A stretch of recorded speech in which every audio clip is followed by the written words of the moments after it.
That'd be an interesting thought, though, is taking the show on the road and doing it live one day. What do you think? That would be crazy. And we're back to Dr. Z show. Hey, it's your boy. I'm really tired. Y'all know who it is. It's your boy. I'm really tired, and I'm hopped up on sugar, so this is gonna be a blast. Different from normal. How? Well, I am usually both of those things, or at least one of them. Yeah, I was gonna say, like. Anyway, we're still playing Minecraft because we don't have anything fucking better to do. Yay. Yeah. And I've made lots of improvements, which are great. Many improvements, but he still hasn't found cactus. Yeah, because I can't find a fucking desert biome. I've been back and forth all over this earth looking for one, and I haven't found one yet. You built a portal to the nether, but you can't find a desert. Yeah. Wait, there's shields? Wait, shields? Is that just part of the... Oh, yeah, no. Shields have been around for a little while. What the heck? Yeah, there's a lot of crazy stuff going on. Wait until I go downstairs. Look at all this stuff I found. What? This stuff. 2 things of golden horse armor. No saddles, though. Anyway, what are we talking about today, Jacob? We are talking about... I'm building suspense. Okay, we're talking about imaginary difficult versus actually difficult, which is kind of like a concept that we have when describing video games. I mean, and it could be described for other things potentially as well. Maybe like... Yeah, I'd link it to other things too. Yeah, like puzzles or board games or whatever.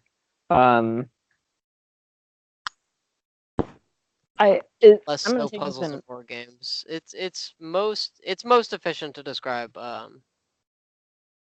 video games, I think. Yeah. So let's take a look at some examples. Let's look at some examples. Okay, something I'm going to bring up as a I thought of two examples that we didn't talk about earlier. One is a mod of Half-Life 2 called The Hidden.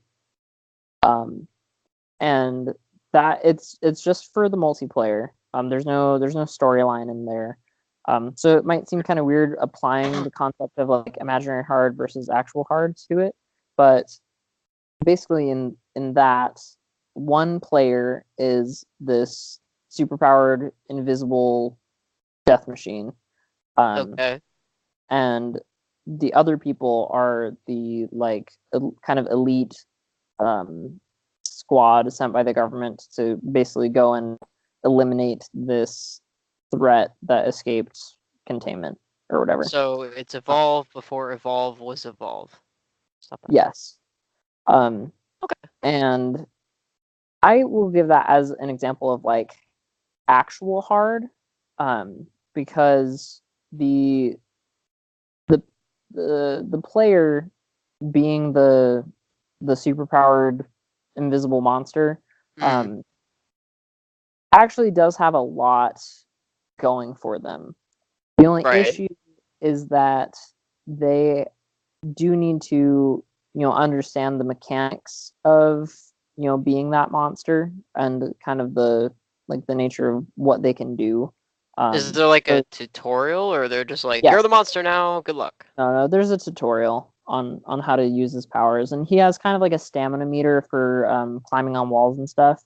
So, but he can like he can leap over tall buildings in a single bound, and like, and he does have a move that's like an instant kill. It's a little bit hard to land though. One does. And then he can also heal once he kills people. He can heal by eating their bodies. So he's the every monster. Yeah. So but then the humans, for their part, also do get some pretty good equipment that helps them locate him. So if you're savvy, like you'll have a laser pointer out, and you'll notice that the laser, instead of going off into the distance, will suddenly be closer to you for like no reason, except for the reason is that like the invisible monster gonna kill you, right? Yeah. So I think that's a good example of, both sides need to understand how to play to really like make it work. But it's like the difficulty is appropriate, I think, in a lot of ways. No! Damn. Ah, dang. There goes your nice Ladder area. Yeah, your staircase. Anyway, but so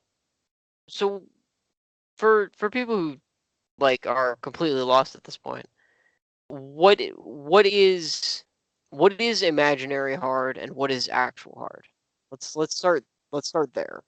Yeah, that's a better place to start. So, using these terms, giving a definition.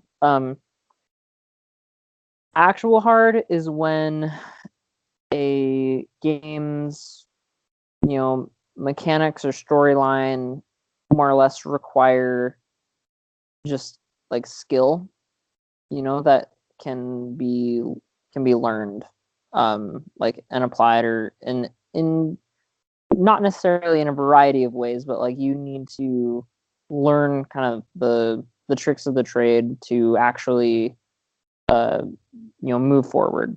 And I would describe it as like it's tough but fair. Like it's not it's hard, good. But it's not impossible. And probably just because I've been playing it like a ton recently, but also probably because it's accurate. Dark Souls. And granted, there are parts in Dark Souls that are imaginary hard. I'll get into that in a minute, though. Dark Souls is, and I mean, you can like bitch all you want, and you can make jokes all you want, like get good, but like Dark Souls is tough, but fair. Like for the most part, the game is hard, but it's not impossible. But it's hard.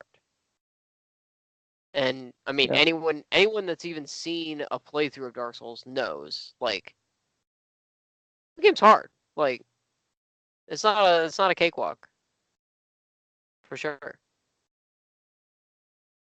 And so in Dark Souls, you're given a lot of time to learn, the mechanics and like how the different weapons work, and these enemies do this, right? These enemies do that, and so on and so forth. And so with all this knowledge, the game punishes you when you screw up. You get greedy and you go for that extra attack. You run out of stamina. Like simple kind of like cause and effect sort of style of work. Oh god, I hate these things.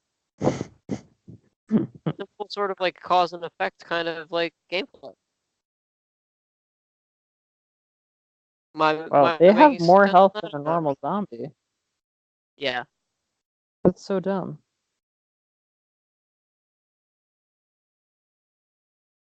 Zombie children are awful because so fast. So does that definition make sense, or what do you think? I think it does. What parts am I missing there? I don't know. I think that's a good description of it. Tough but fair. Like it just expects you to abide by the rules that have already been set up, the expectations that have already been set up for things. And the rules are made clear to you. Like they're not hidden. Like there's no mystery. Like yeah. Like I wonder what happens. Like the rules are all right there, like for you to read, kind of. I think in a metaphorical sense. Like Mega Man games are a good example of actual hard. Like they teach you the game mechanics. The original ones, especially like original Mega Man is fucking hard. Like oh man. Yeah. But the level design is such that like you're not just being thrown for a loop every 2 seconds and like being forced to kind of guess your way through the game. Like you know more or less what is happening on screen at any given point, and it's kind of like up to you to determine what, like, how that will affect you. Right. So, But you're given sufficient room to make those mistakes. Yeah. So I think maybe a good place to go from here would be Imaginary Hard. Imaginary Hard's kind of in a weird place because you can have like Anthony said, you can have Imaginary Hard parts of games that are normally just actual hard. So for instance, I would categorize Imaginary Hard as either things that are unfair, or at least maybe unexpected, but I'd more categorize it as like not unfair, but just that it's kind of like a quantity versus quality kind of thing. I think Imaginary Hard is so like let's say you're playing through and I hope this doesn't come out wrong to a lot of people. But like master mode in uh Breath of the Wild, like it's significantly more difficult because the enemies have more health, but their attack patterns it artificially makes the game harder. Yes. And see, I would disagree, and I would say that's an example of actual hard because you know that the enemies are stronger. You know that the enemies are going to do more damage. You know that you have to be more careful. Kind of on and on and on. You know these things. These things are told to you. I think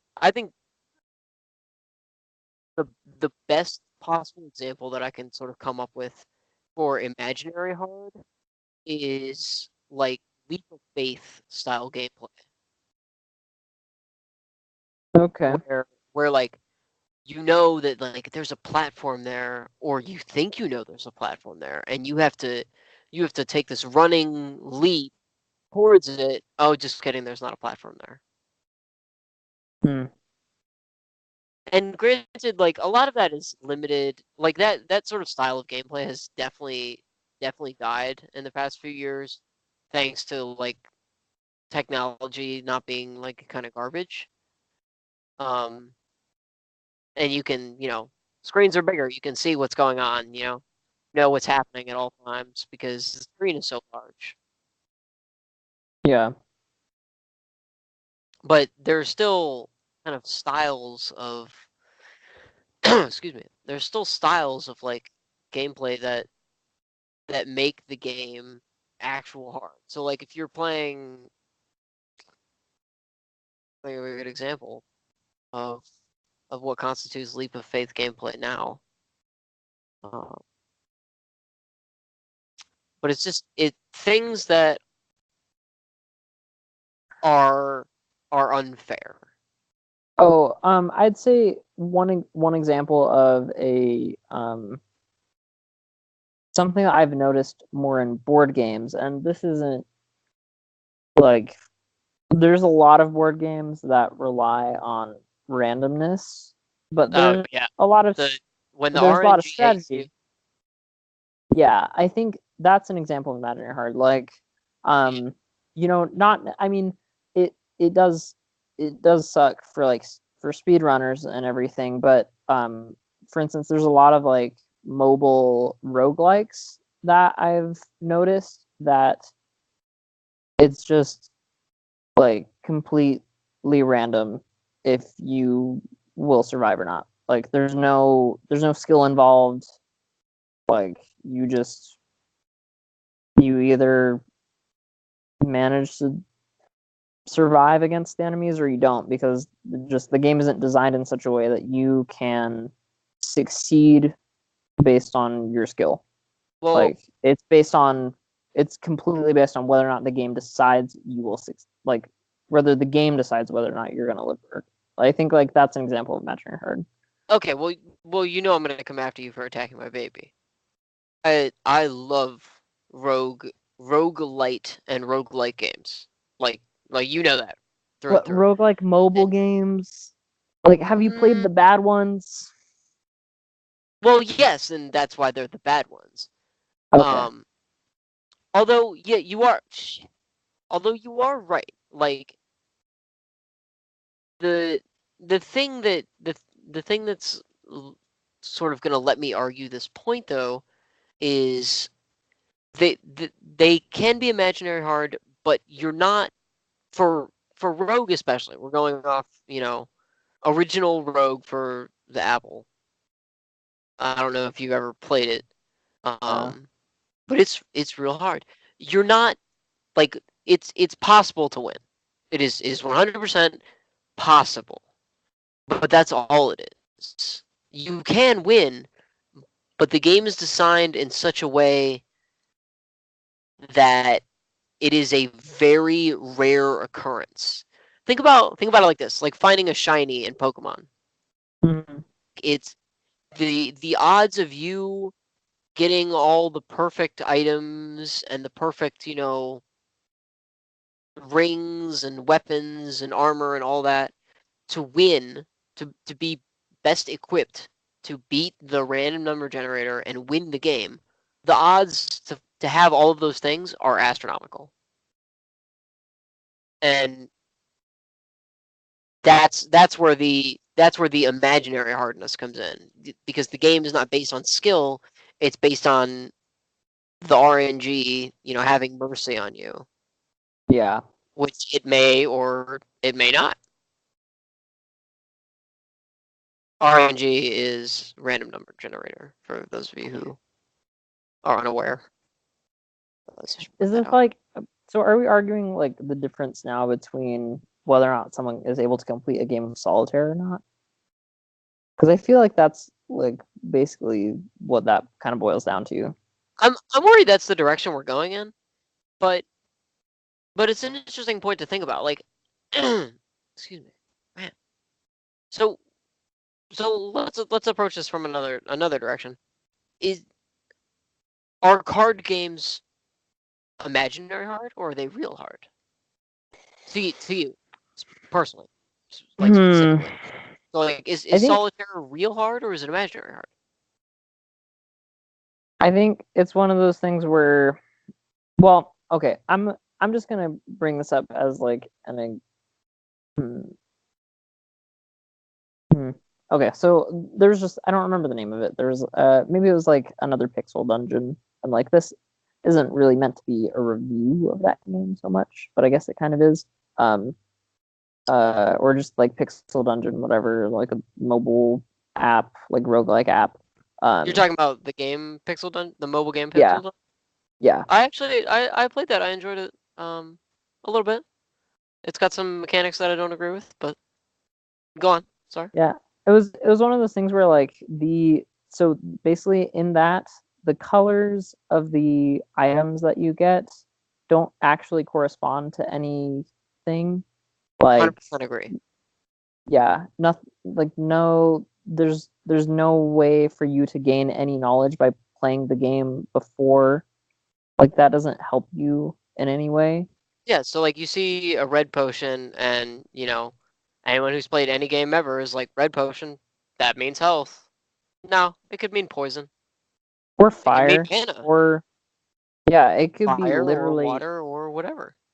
it could be literally anything. And whether or not it hurts you or helps you or hurts the enemy or helps the enemy, you have no idea every time. And so like, there's probably strategies like, I started just throwing everything I got at the enemies, but even then the randomness of the attacks hitting was also, it was one of those things where like I never even really wanted to get past the first level because I recognized that the entirety of the game was just going to be random for me from that point.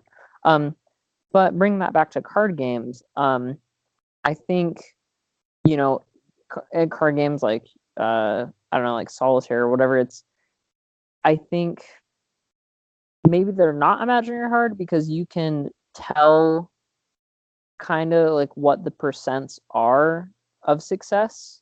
Yeah, if you're like ridiculously good at math. Well, and if you just spend time with it, but I felt like even spending time with it was like the chance of success was so low that I didn't want to continue. Well, here we are with the Like, roguelike argument again. Like, it's you're not designed to win. Like, and this is actually like, I'm gonna get up on my soapbox here for a minute. This is like becoming a personal point of mine. Is like, and I think we had this discussion the other day off air about Pokemon, and I was like real irritated that Pokemon was becoming so easy. Like, people today, and especially gamers that are like growing up now, that I'm gonna back in my day kind of deal, but like gamers that are growing up now are so used to winning all the time. Like everything is just handed to them, and they don't really have to work for it. And that's why Dark Souls, I think, took off as hard and as fast as it did, is because the game was not handed to you. The game is fucking hard. Like, you play the game and it kicks your ass because you're playing it as someone who's expecting to just dominate like you do in most other games. Like, and I think like military shooters are huge to blame for this, huge culprit of this, is just like making it so easy for you to progress and so easy for you to do well that when a challenge or a challenging game like Dark Souls comes up, it punches you in the face and you are not ready. yeah, and I think that's fine. I guess mostly it's my argument in this direction is just that I don't think there should ever be a game where you feel like learning more about the game puts you at a disadvantage. Like, or that there is absolutely nothing to be learned from the game. Like, there's games where it's like it's a puzzle and you know that there's an answer, and like maybe you haven't figured it out yet, and like maybe you give up and come back to it and whatever, and like you figure it out later, and that's fine. But when you put time into a game and it doesn't make you any better, not because you're just like bad at learning, but because the game is designed in such a way that it doesn't matter how much you learn it. Like, I feel like that is, it's like Settlers of Catan, or there's going to be games where there's random outcomes and those affect you, but if your ability to react to those random outcomes means nothing, I think that's bad game design. Okay. No, I agree. And bad game design leads to a game being imaginary hard. Like 100% through and through. Like Yeah. That's the point here we're agreeing on. If a game is designed badly, it will end up being imaginary hard. Yeah, like Dr. Jekyll and Mr. Hyde, stealing from Ego Raptor. Like, if there's no way for you to establish, and I was gonna say that the reason that card games are maybe in a fine line between actual hard and imaginary hard is that, like, yes, there's the randomness, but you're able to establish patterns and you're able to learn and improve in your ability to design your deck. Like Dominion, for instance. Dominion is a great example of no, for sure. a deck I building can't game. even believe I forgot. Dominion's fantastic. Like, yeah, and it's not like Magic the Gathering or Yu-Gi-Oh or any of those like trading card games, but it still has similar principles in that playing it more lets you kind of see what has value. Even though there is, an element of randomness, like you're able to make informed decisions as a player. I agree, but here's where I feel like we're going, and this is definitely not the direction that we want to push this. But can we establish like the ideas and the practice of imaginary hard versus real hard to games that involve other players? Because in most cases, at least when you and I have discussed this for sure, it's been about it's about you're playing the system. Like for example, we'll go back to Pixel Dungeon. You're playing the system. You're playing against the RNG. You're playing against the computer. You're not playing against another player that can think and react to what you're doing. So like you play Dominion and you're like, okay, I'm gonna buy a province. And your friend sees that and he's like, okay, like he's gonna buy the provinces, like I'm gonna do this. And your opponent can react to what you're doing. They can make informed decisions based on the decisions you are making.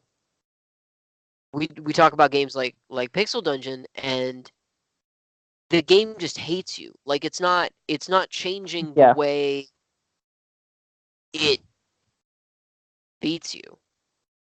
It's beating you solely because of the unfairness that is inherent in roguelike and roguelite games.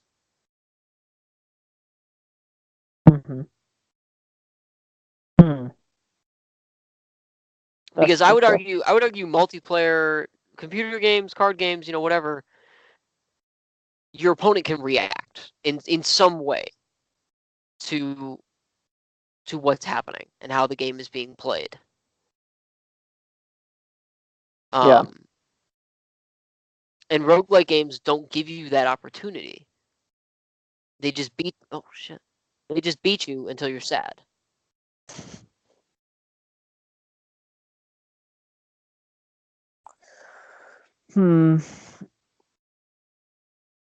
Yeah, this definitely went in like a direction that I wasn't expecting it to. Well, I mean, here's the other thing though. It's like this isn't an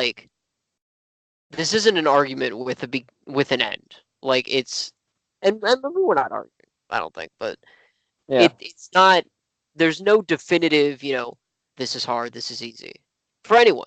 I mean, you play games at different skill levels, and like, okay, here for example, again, my girlfriend watched me play Dark Souls, and she's like, I'm never playing this game because it's ridiculous. It's so hard. And there'll be parts of the game where I'm just like breezing through, just like, whatever, like, okay. But that's because I've played the game before. I know how the mechanics of the game work. I know what is fair and unfair. And I know how to react sort of as fast as possible to what's happening. And she's not played Dark Souls before, so she's not familiar with the direction I'm taking my character, or how I'm deciding to defeat the enemies, or how fast I'm defeating the enemies, or any of that.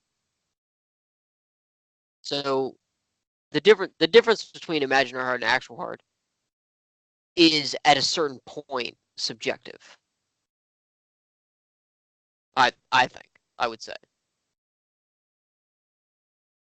Yeah, I mean, I'd still tie it like to like complete randomness, like if you're, because you're able to learn it, even things with so even things with our kind of our original definition of imaginary hard just being like, oh, like all the enemies have increased health now, whatever, like or like that, like even with that, you end up just learning to be patient, like, and to just apply the same attack patterns, whatever.